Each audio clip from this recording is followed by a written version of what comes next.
Os 4 Evangelhos. Transfiguração de Jesus no Tabor, aparição de Elias e de Moisés, nuvem que cobriu os discípulos, voz que saiu dessa nuvem e palavras que proferiu.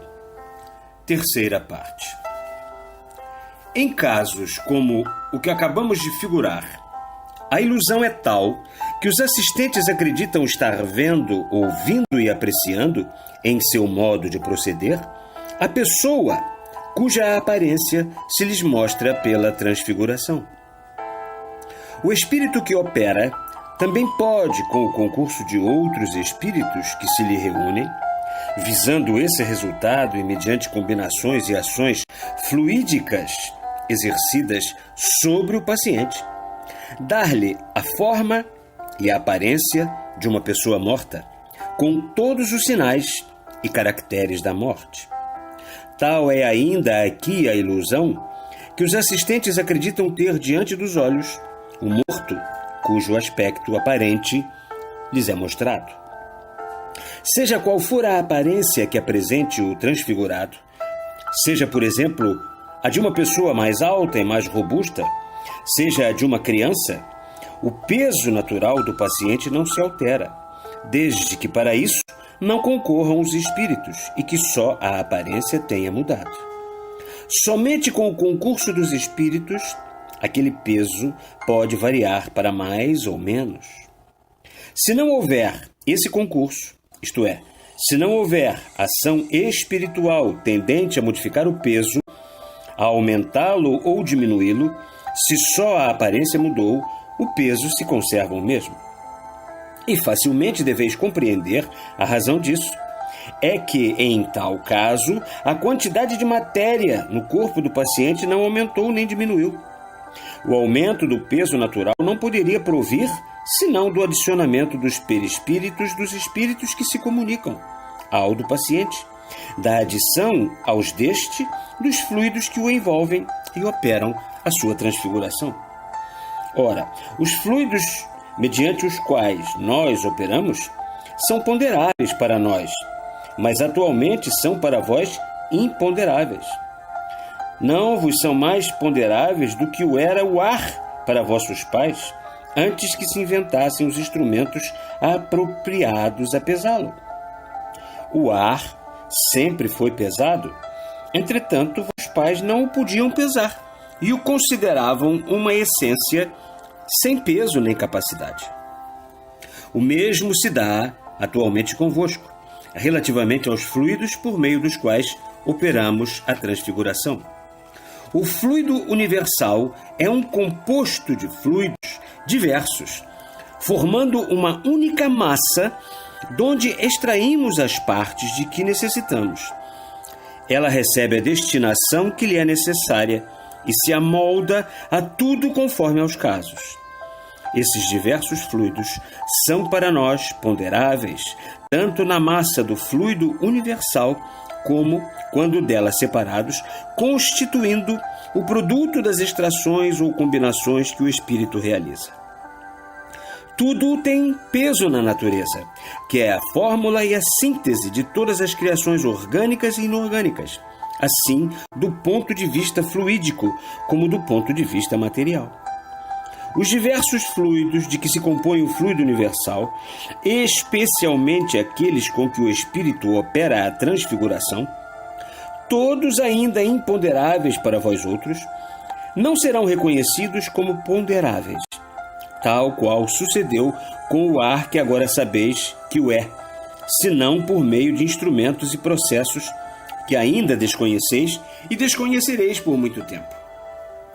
Todavia, lá chegareis, porquanto grandes mistérios se vos desvendarão, quando conhecerdes as propriedades e o valor dos fluidos que vos cercam.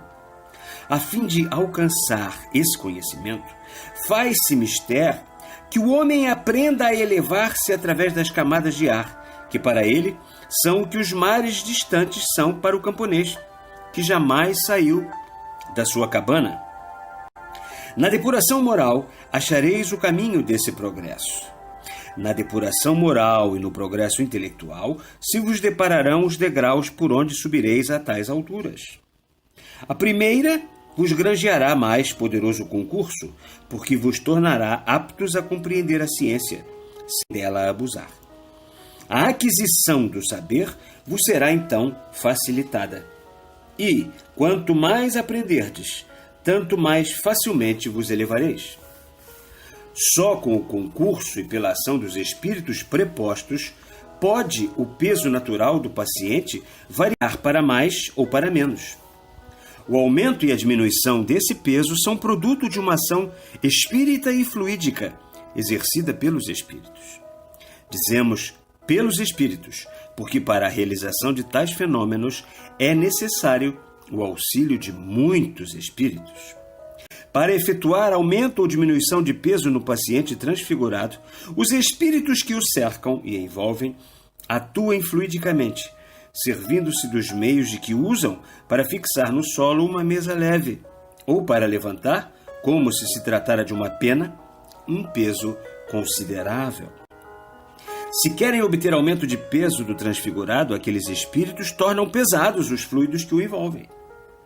Se, ao contrário, o que querem é a diminuição de peso, os mesmos espíritos o sustêm.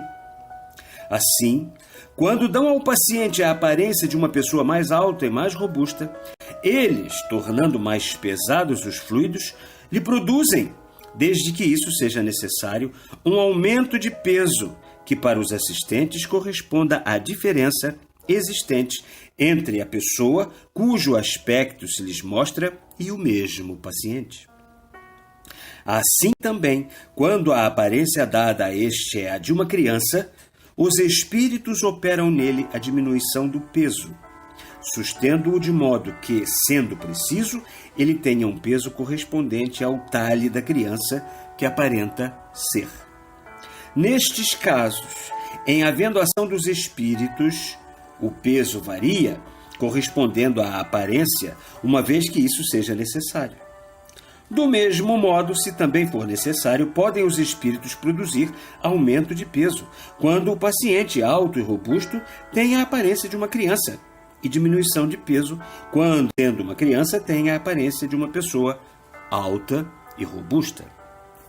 Para, desse modo, produzir a transfiguração e os diversos efeitos que vimos de apreciar, não pode um espírito obrar sozinho, e o concurso dos perispíritos é indispensável, sendo que o espírito ou os espíritos que operam são pouco elevados, sempre que o são tanto ou pouco mais do que vós. Eles, então, se servem dos elementos de mediunidade que encontram ao seu dispor. Assim como, para produzir ruídos ou outros efeitos físicos dessa natureza, é necessário o concurso de perispíritos análogos, também para produzir-se a transfiguração. O paciente deve apresentar as disposições, as condições ou aptidões físicas necessárias a tal efeito. Quais sejam essas disposições, condições ou aptidões, não podeis compreender, porque isso se prende à combinação dos fluidos perispiríticos e ainda não chegou a ocasião de entrarmos nesse estudo. É de simples intuição que, posto de parte o concurso dos perispíritos, o espírito é o único agente do fenômeno. Porventura, quando ouvis estranhos ruídos, tendes dúvida de que o espírito que os produz seja, no caso, o agente? O provocador? Os espíritos elevados, para operarem a transfiguração do ser humano, podem prescindir da existência de aptidões físicas no paciente. Gostam, porém, de encontrar neste condições favoráveis à obtenção daquilo que desejam. Se o encarnado não tem as aptidões físicas necessárias, recorremos aos fluidos que desejamos empregar e neles os envolvemos. Lançamos, por assim dizer, sobre o paciente de que nos servimos uma cobertura, que lhe dará a aparência que lhe deva apresentar por efeito da transfiguração. Assim é que, por meio dos fluidos luminosos que tornamos visíveis aos olhares humanos, podemos colocar o paciente em condições de apresentar uma luminosidade tal que lhe faça perder a habitual aparência humana. Podemos mudar-lhe esta aparência, dando-lhe para ser visto pelos assistentes aquela que o momento nos indique ser a que mais lhe fira as imaginações. Desse modo, podem alguns seres encarnados, como pacientes transfigurados, chegar não a um ponto de transfiguração tão elevado como o que Jesus se apresentou aos 3 discípulos, mas a um ponto próximo desse, uma vez que o permitam suas disposições morais e disposições físicas. Diremos mesmo que as disposições morais só são necessárias debaixo de certo ponto de vista. Por isso que, sendo preciso ferir as imaginações, podemos utilizar-nos de um instrumento indigno, mas no qual encontremos as aptidões físicas convenientes. Da mesma forma que vos servis de um instrumento imperfeito, até que descubrais um bom, caso em que abandonais o que não preenchia, senão apenas uma das condições precisas, e passais a fazer uso do que as reúne todas. Também nós abandonamos um instrumento que só possui as qualidades materiais, isto é, as disposições físicas. Logo que podemos servir-nos de outro, bom, que reúna as disposições morais e físicas necessárias.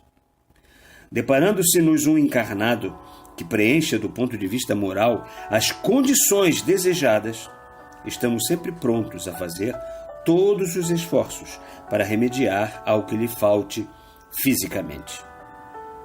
Mas quão poucos são os que possuís a fé assaz forte, a elevação da alma assaz grande, a renúncia assaz poderosa, a caridade assaz benigna para nos atrair suficientemente.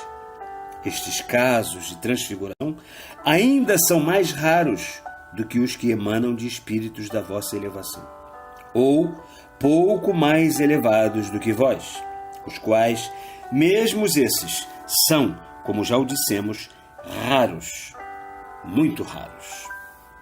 Nota da editora. Conversando com os mortos, Moisés e Elias, ordenando a retirada de obsessores, e finalmente ele mesmo aparecendo depois da morte e dando instruções aos apóstolos, Jesus revogou a lei antiga e promulgou o Espiritismo. Graças a Deus.